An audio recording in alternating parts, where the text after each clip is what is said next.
پاکستان تحریک انصاف نے آخر کار آئی M F کو خط لکھ دیا. یہ آخر کار کا لفظ میں نے جان بوجھ کے بولا کیونکہ کافی دن لگے ان کو یہ خط لکھتے ہوئے, لیکن اوائڈ کر جاتے تو بہت مناسب ہوتا تحریک انصاف کی سیاست کے حوالے سے بھی اور پاکستان کے لیے بھی. خط سے بگڑے گا کچھ نہیں, لیکن بدنامی بہرحال ضرور ملے گی کہ پاکستان کی داخلی سیاست میں ہم نے انٹرنیشنل مانیٹری فنڈ یا کسی غیر ملکی ایجنسی کو دعوت دی ہے کہ وہ دیکھے کہ ہمارے گھر میں کیا مسائل چل رہے ہیں. پاکستان میں کبھی کوئی الیکشن صاف ستھرا ایٹ لیسٹ میں نے ہوتے نہیں دیکھا. پچھلے 30-32 سالوں میں جتنے الیکشن میں نے دیکھے ہیں ایسے ہی ہوتے دیکھے ہیں. تو اس کے اندر ایک مزید خراب الیکشن کا اضافہ ہی تھا 2024 والا. یہ صحیح الیکشن نہیں تھا. لیکن کیا پہلے ہم آئی ایم ایف اور امریکہ سے اسٹیٹ ڈپارٹمنٹ سے خط لکھ کے درخواست کرتے ہیں کہ آئیے ہمارا الیکشن دیکھیے؟ تو یہ طریقہ, یہ روش, میں اس کا سخت اس کو تنقید کی نظر سے دیکھتا ہوں, ناپسندیدگی کی نظر سے دیکھتا ہوں. لیکن ان کے اسپوکس پرسن اور ترجمان عمران خان کے رؤف حسن, انہوں نے خط لکھ دیا. خط میں وہ کہتے کیا ہیں, موٹے موٹے نکات آپ کو پہلے بتا دیتا ہوں. ابھی ان کی پریس کانفرنس بھی ان کی پارٹی کی جانب سے ہوئی ہے. اٹ مسٹ بی کلیریفائڈ, یہ پہلا پیرا, دوسرا پیرا اس کا یہاں سے سٹارٹ کرتے ہیں کہ P T I does not wish to stand in the way of any I M F facility. جو پاکستان کو چاہیے اس کے راستے میں وہ حائل نہیں ہونا چاہتے, لیکن آگے جاتے ہی وہ اس کو کوالیفائی اپنی اسٹیٹمنٹ کو کرنا شروع کر دیتے ہیں کہ ایک ڈیولی الیکٹڈ گورنمنٹ ہو تو اس کے ساتھ لون پروگرام ہو تو وہ تو بہتر ہے تاکہ وہ ذمہ دار بنے. اور پھر اس کے اندر ایک انہوں نے 2018 اور 2023 کے ان کے گورننس کے حوالے سے کوئی ایشوز کیے گئے نوٹ ہیں آئی ایم ایف کے, ان کا حوالہ دیتے ہوئے کہا کہ ان کو پاکستان میں یہ جو ووٹ آڈٹ ہے اس کے اندر اپنا کردار ادا کرنا چاہیے. کیسے کرنا چاہیے میں سمجھنے سے قاصر ہوں. I M F macro economic situation دیکھتا ہے اور جب کوئی پروگرام فائنلائز کر رہا ہو کسی بھی ملک کے ساتھ تو عام طور پر وہاں بڑے جو سیاسی جماعتیں ہیں جو حکومت کا حصہ ہوں یا اپوزیشن کی پارٹیز ہوں ان سے ان کا فیڈ بیک لیتا ہے, ملتا ہے, ان سے پوچھتا ہے کہ ہم یہ پروگرام کرنے جا رہے ہیں تو آپ کیا کہتے ہیں. یہ ایک ٹریڈیشنل پریکٹس ہے. پی ٹی آئی سے پہلی دفعہ کنسلٹیشن نہیں ہوئی, یہ بھی انہوں نے ہائی پیریڈ کی تھی کہ عمران خان سے اجازت لینے ہیں. تقریباً پچھلے 20 سالوں میں جتنے پروگرام ہوئے ہوں گے وہ ساری سیاسی جماعتیں جو حکومت میں ہو یا اپوزیشن میں ہو, 3-4 جو مین جماعتیں ہیں ان کے نمائندوں سے ہمیشہ بات کی جاتی ہے اور وہ فیڈ بیک لے کے اپنی وہ رپورٹ لکھتے ہیں, اسٹاف رپورٹ جو لکھتے ہیں اپنے بورڈ کے لیے.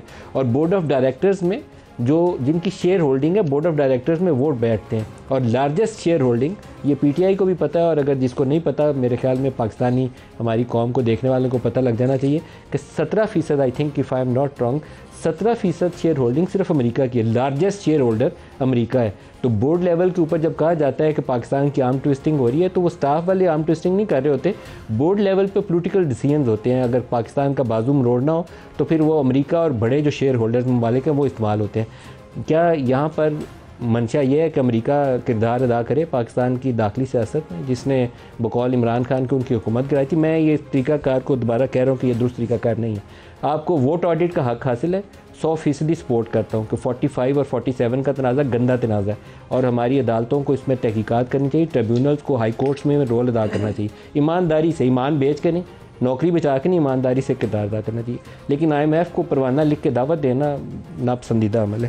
آگے جا کے یہ کہتے ہیں جی کہ P T I had agreed to support I M F. یہ عمران خان سے جو ملاقات ہوئی تھی ان کی 2023 میں لکھا ہوا ہے کہ ہم صرف اس شرط پر راضی ہوئے تھے کہ پاکستان کو فیسلٹی دی جائے گی, Pakistan on the condition and reassurance of a free and fair election in the country. یہ آئی ایم ایف کیسے انشور کر سکتا تھا کہ پاکستان میں فری اور ٹرانسپیرنٹ الیکشنز ہوں گے؟ یہ انہوں نے اپنے اس خط کے اندر لکھا ہے کہ ہم تو ایک شرط پر آئی ایم ایف کے پروگرام پہ راضی ہوئے تھے جب عمران خان سے آئی ایم ایف کی ملاقات ہوئی تھی کہ پاکستان میں صاف شفاف الیکشنز ہوں گے. تو وہ ایشورنس جس نے کرائی تھی میں اس کا نام جاننا چاہوں گا پی ٹی آئی سے کہ اس کا نام بتا دیں ہمیں کہ کون سا بندہ تھا آئی ایم ایف کا جس نے یہ ایشورنس کرائی تھی کہ پاکستان میں ٹرانسپیرنٹ الیکشن ہوں گے. اگر کوئی ہے ایسا بندہ تو وہ سامنے لائیں اس کو بھی.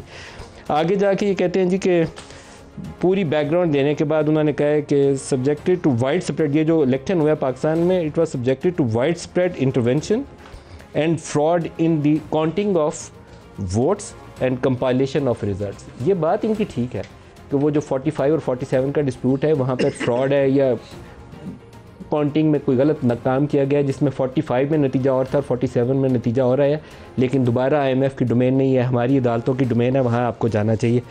یہ ساری باتیں کہہ کے تو پھر وہ آگے آ جاتے ہیں جی کہ اسی گائیڈ لائنز کو جس کا اوپر حوالہ دیا گیا اس کو سامنے رکھتے ہوئے 30% جو پاکستان میں حلقے ہیں ان کا ووٹ آڈٹ کروایا جائے, نیشنل اور پروونشل اسمبلیز کا, جو ان کے خیال میں 2 ہفتے میں یہ کام ہو سکتا ہے. ہم 2014 میں واپس چلے جائیں گے, 2013 کا الیکشن ہوا تھا, اس کے پورے 1 سال بھی شاید پورا گزرا ہوگا.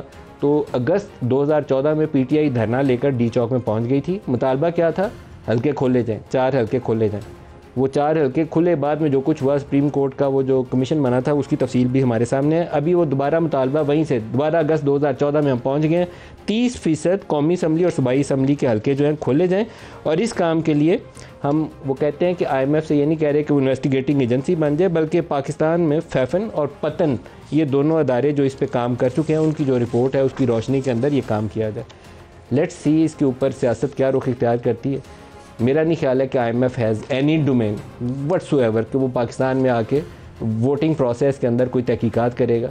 وہ پولیٹیکل ریئیکشنز لیں گے، پولیٹیکل سچویشن بھی دیکھیں گے. جس طریقے سے موڈیز یا اسٹینڈرڈ اینڈ پورز یا دوسری کریڈٹ ریٹنگ ایجنسیز جب پاکستان کی کریڈٹ ریٹنگ بناتی ہیں تو وہ ایک ویک پولیٹیکل سچویشن ہو تو اس کو اپنی ریٹنگ کے اندر ڈالتے ہیں کہ سیاسی ماحول اچھا نہیں ہے، یہ ریٹنگ آؤٹ لک کے اوپر نیگیٹیولی اثر انداز ہوگا. تو IMF بھی اپنا پروگرام جب ڈسکس کرے گا تو اس کے اندر لکھے گا کہ ویک کولیشن گورنمنٹ ہے، تو پروگرام کی آؤٹ لک بناتے ہوئے اس کو وہ فیکٹر ان کریں گے. ہمارے جو شرکا ہیں ان سے آپ کا سوال جواب میں اس کو مزید ڈسکس کرتے ہیں. بیرسٹر ظفر اللہ صاحب ہیں PMLN سے ہمارے ساتھ، قمر زمان قاہرہ صاحب پاکستان پیپلز پارٹی سے، اور صاحبزادہ حامد رضا صاحب سنی اتحاد کونسل کے سربراہ. سب کو پروگرام میں خوش آمدید کہتا ہوں. بیرسٹر ظفر اللہ صاحب، خط کی تفصیل آپ نے سن لی ہے، would you like to give your reaction? جی، بسم اللہ الرحمن الرحیم. امریکہ نے جنگ عظیم دوم کے بعد دنیا کی معیشت کو اور سیاست کو کنٹرول کرنے کے لیے ایک نظام بنایا جس کا نام کہتے ہیں Britain would system. World bank اور IMF جی، دو اس میں یہ بنے. اس میں وہ جو ڈیسیژن میکنگ ہوتی ہے اس میں صرف امریکہ کا 70% تعلق نہیں ہے، اس سے زیادہ ہے. ایک ہوتے ہیں اسپیشل ڈرائنگ رائٹس. میں اس لمبی بات نہیں کرتا، لوگوں کے لیے ٹیکنیکل باتیں ہو جائیں گی. امریکہ اور اس کے اتحادی کا بلاک ایک ہی ہوتا ہے. وہ جب بھی ووٹ کرتے ہیں تو اس کے حساب سے وہ ووٹ کرتے ہیں. تو عملاً IMF میں اور ورلڈ بینک میں امریکہ کو ویٹو پاور حاصل ہے. یہ ان سے یہ کہہ رہے ہیں امریکہ سے، اس کی کل تک شکایتیں کرتے تھے کہ آؤ اور پاکستان کے اندرونی معاملات میں مداخلت دو. میں کبھی بھی سخت لفظ استعمال نہیں کرتا. یہ کام کوئی بھی کرے گا یہ شرمناک ہے کہ میں امریکہ کے ادارے کو اور مغربی طاقتوں کے اداروں کو کہوں کہ میرے ملک کے معاملات میں دخل دو. دوسری بات یہ ہے کہ دیکھیے ووٹ آڈٹ آپ نے بھی کہا، اس کے لیے الیکشن کمیشن آف پاکستان ہے اور الیکشن ٹریبونلز ہیں جو ہائی کورٹ پہ مشتمل ہیں، اور یہی کچھ ہے. انٹرنیشنل کورٹ آف جسٹس ہمارے ہاں نہیں آ سکتی. ہمارا ملک یہی ہے، انہوں نے کرنا ہے جو کرنا ہے، ہم نے انہی میں صحیح کرنا ہے. حلقے کھولیں، اور بھائی وہ 4 کے 4 حلقے کھلے ہوئے، حلقے کون کھول سکتا ہے؟ ذرا اس کو سوچیں. الیکشن حلقے لفافے کھولنے کا حق صرف الیکشن ٹریبونل کو ہے نا. وہ چاروں کے چاروں کیس الیکشن ٹریبونل میں چیلنج تھے. ہم تو کچھ کر ہی نہیں سکتے تھے. اس کے باوجود ہم نے مذاکرات کیے، ہم نے ان کی مرضی کا لا بنایا، مرضی کے جج لگائے. انہوں نے کہا تھا ناصر ملک صاحب بیٹھے، شرط تھی ان کی. میں خود گیا ملنے کے لیے، ہم نے ان سے کہا سر، وہ مان گئے، وہ بیٹھے. نکلا کیا؟ اس وقت 35 پنچر تھے، ابھی فارم 45 آ گیا. سوائے تباہی کے کچھ نہیں ہوگا. دیکھیے ان کو جو بے عقلی ہے نا، اسٹیٹ اور چیز ہوتی ہے، گورنمنٹ اور چیز ہوتی ہے. IMF کا جو معاہدہ ہے نا وہ اسٹیٹ کا ہے. اسٹیٹ میں سارے ادارے شامل ہیں، ملک کا ہے، عوام کے لیے اس میں فائدہ ہوگا یا نقصان ہوگا. گورنمنٹ میٹر نہیں کرتی، پاکستان میٹر کرتا ہے. اب آپ یہ ایسے راستے چلے ہیں، چلو ہمیں تو نقصان کریں، آپ کریں، پولیٹیکل ہے، ہم لڑ لیں گے. یار آپ پاکستان کے غریب کو اگر کوئی فائدہ ہو سکتا ہے اکنامک، اور ان کو تباہی کرنا، تو آپ کے خیال میں سیاسی مخالفت اور ریاست میں فرق نہیں کر سکی PTI؟ دیکھیے نہیں کر رہے. اور آخری بات قاہرہ صاحب سے بھی اس پہ میں اگلی بات کہتا ہوں، یہ بالکل اینٹی پیپل بیہیویئر کیا ہے. انہوں نے تباہی کی ہے. آئندہ پارلیمنٹ کو کوئی ایسا لا ضرور بنانا چاہیے کہ کوئی آدمی اگر بیٹھ کے خط لکھے غیر ملکی ادارتوں کو اس طرح کے ہمارے ملک میں دخل دو، یہ تو اسٹیٹ ساورینٹی کا جو بیسک کانسیپٹ ہے اس کے خلاف ہے. ہماری ٹیریٹوری انٹیگریٹی کا کانسیپٹ جس پہ پورا انٹرنیشنل لا کھڑا ہے اس کے خلاف ہے.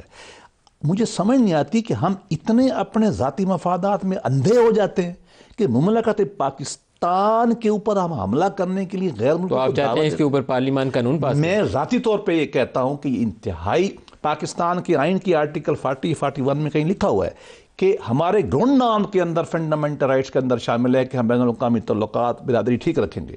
اس کے تحت دیکھیے یہ کوئی مذاق بن رہا ہے. قاہرہ صاحب آپ کیا کہتے ہیں؟ یہ سیریس میٹر ہے. سیریس میٹر ہے ملک صاحب. بدقسمتی سے ہم اس سیاسی تناؤ میں اتنے آگے چلے گئے ہیں پورے معاشرے کے اندر ہی یہ عذاب ہو گیا ہے کہ اب سچ اور جھوٹ کو الگ الگ کرنا اور مفاد کو اور رسول کو الگ کرنا بہت مشکل ہو گیا ہے. اور ہم کسی بھی حد تک جانے کو تیار ہوتے ہیں. ہم کاروبار کر رہے ہوتے ہیں تو ریاست کو کھاتے ہوئے بربادی اتارنے کو چلے جاتے ہیں. ہم نوکری میں ہوتے ہیں تو سارے جہان کے قانون برباد کر کے ہم اپنا مفاد دینا چاہتے ہیں. سیاست میں ہوتے ہیں تو یہی کچھ کرنے چلے جاتے ہیں. یہ کسی ریاست کے کسی سماج کی بربادی کی علامتیں ہوتی ہیں اور ہم اس کے اندر بدرجہ اتم موجود ہے اس وقت. آپ ذرا غور کریں, خان صاحب نے یہ پہلی دفعہ نہیں کیا, یہ پہلے بھی کر چکے ہیں. وہ جو شوکت 3 سال کی آڈیو لیکس ہوئی تھی بنیادی طور پر وہ پروگرام رکوانے کی اٹیمپٹ اسی لیے تھا. اچھا دوسرا, پھر انہوں نے کہا جی کہ یہ کیا ایسا بہتر آپ پاکستان پہ ایٹم بم چلا دیتے ہیں. اب یہ کر دیا ہے, کچھ نہیں ہوگا. IMF آپ کے ساتھ نیگوسیشن میں پہلے ہی ہے اور وہ ہوگا اور وہ آگے چلے گا. انہوں نے ملکوں سے ڈیل کرنا ہوتا ہے.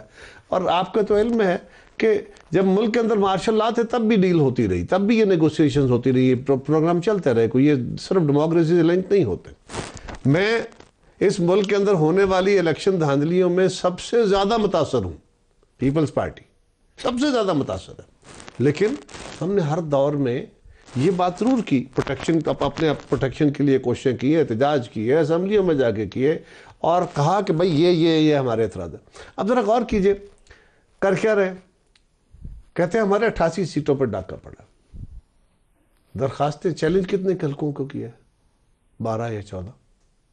تو باقی آپ کا کلیم کیا ہے؟ وہ کہتے ہیں ہم ٹریبیونل میں آئیں گے.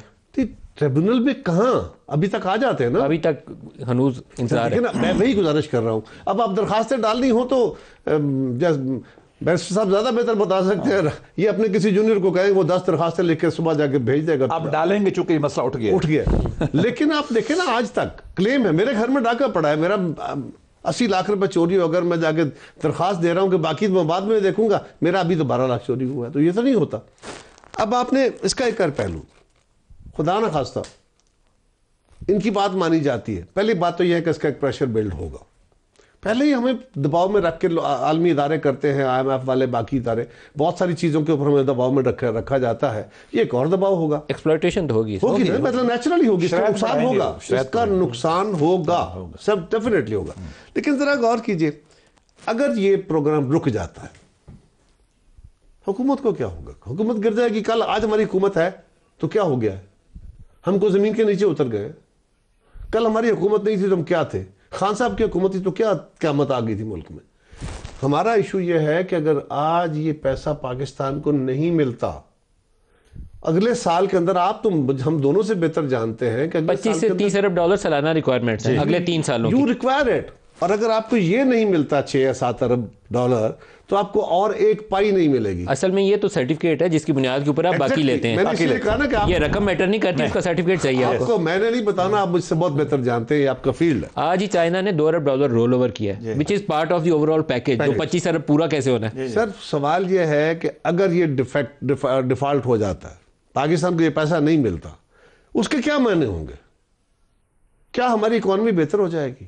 کیا پاکستان میں ڈیموکریسی ٹھیک ہو جائے گی؟ کیا پاکستان کے عام آدمی کا روزگار ٹھیک ہو جائے گا؟ اس ملک کے بھوکے کو کھانا ملنا شروع ہو جائے گا؟ یا پہلے سے زیادہ زندگی تنگ ہو جائے گی؟ مجھے افسوس ان لوگوں پہ ہے جو پی ٹی آئی کے اندر اکانومی کو ڈیل کرتے ہیں, یا ان کا دعویٰ ہے کہ ان کو اکانومی کی سمجھ ہے. بڑی نان سینس اپروچ ہے. معذرت کے ساتھ ان کو عمران خان کو بریف کرنا چاہیے. میں کہہ رہا ہوں کہ یہ بات کہتے ہوئے دل دکھتا ہے. میں نے کبھی تلخ باتیں نہیں کی, لیکن یہ this is beyond too much. This is beyond too much. اب آپ نے نہ حد کر دی ہے, آپ پاکستان کے اوپر زیادہ لگانے آ کھڑے ہوئے ہو.